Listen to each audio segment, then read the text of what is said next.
2020년 우리가 그토록 열광했던 AI 시장에 갑자기 거품이 꺼지고 전 세계 금융시장이 엄청난 소용돌이에 휘말린다면 어떨까요?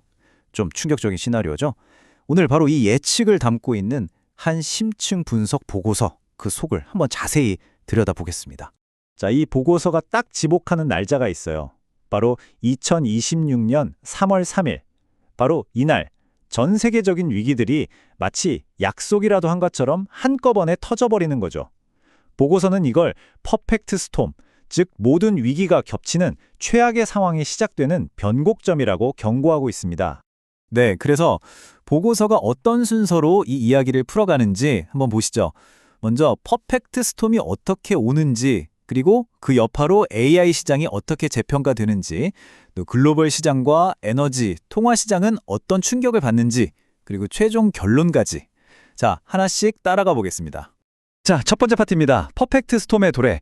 부제는 3월 3일의 지정학적 방화세인데요. 그러니까 2026년 3월 3일 단 하루 동안 벌어진 세 가지 사건이 어떻게 전 세계를 뒤흔드는 방화세 역할을 했는지 그 얘기를 시작합니다. 와, 이 타임라인을 보면 정말 그날 하루가 얼마나 긴박하게 돌아갔는지 느껴지는데요. 아침에는 이란이 호르무즈 해협을 막아버리고 점심때쯤 되니까 트럼프 행정부에서 갑자기 엄청난 글로벌 관세를 매길 수 있다고 발표를 합니다. 그리고 오후에는 중동에 있는 아마존 웹서비스 데이터 센터가 드론 공격까지 받아요. 이 세 가지 사건이 불과 몇 시간 사이에 연달아 터지면서 말 그대로 전 세계에 엄청난 충격파를 던진 겁니다. 자, 이제 이 분석의 진짜 핵심으로 들어가 보겠습니다. 바로 AI에 대한 거대한 재평가입니다.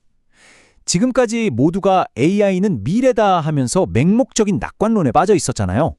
근데 그 분위기가 어떻게 하루아침에 버블이 터질지 모른다는 공포로 확 바뀌게 되는지 그 과정을 한번 살펴보죠. 아니 근데 그렇게 잘 나가던 AI 붐이 왜 갑자기 끝난다는 걸까요?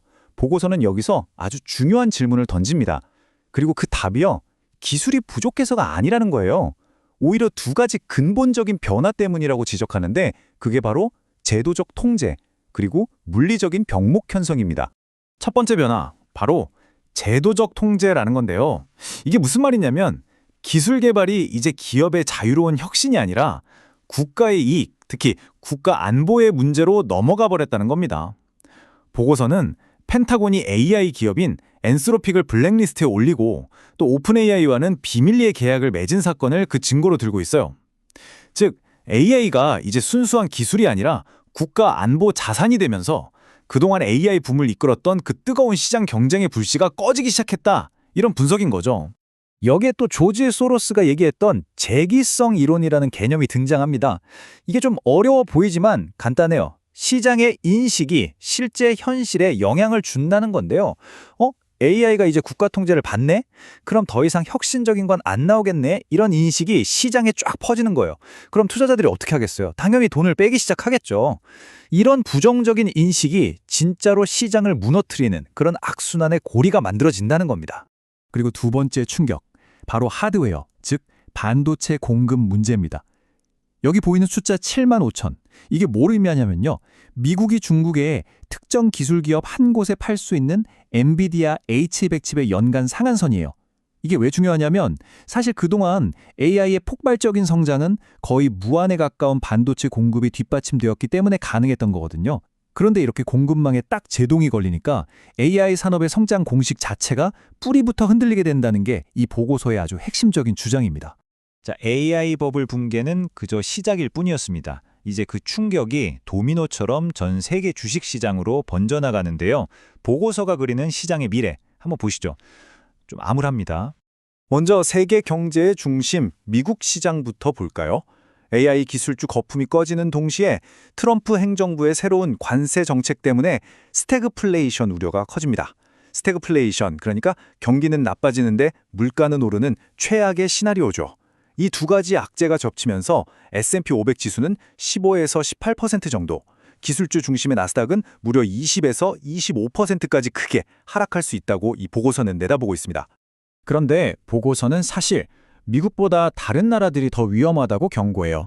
특히 독일처럼 에너지 수입에 목을 메고 있는 나라, 그리고 우리나라처럼 에너지 수입도 많이 하고 수출로 먹고 사는 나라, 이런 경제 구조를 가진 국가들이 훨씬 더 큰 타격을 받을 거라고 분석하고 있습니다. 표를 보시면 3월 3일 하루에만 코스피가 7% 넘게 폭락한 걸 볼 수 있죠. 네, 이 충격은 주식시장에서 끝나지 않습니다. 이제 에너지 시장과 외환 시장으로까지 거대한 파도가 밀려오는데요. 한번 보시죠. 와, 이 숫자 31% 정말 엄청나죠? 이게 바로 지금 폐쇄된 호르무즈 해협을 통해 운송되던 전 세계 해상 원유의 비중입니다. 다시 말해 전 세계가 바다를 통해 주고받는 석유의 거의 3분의 1이 하루아침에 막혀버렸다는 뜻이에요. 이 규모가 얼마나 큰 충격인지 감이 오시죠? 자, 그럼 석유 공급에 이렇게 막히면 어떻게 될까요? 답은 뻔하죠.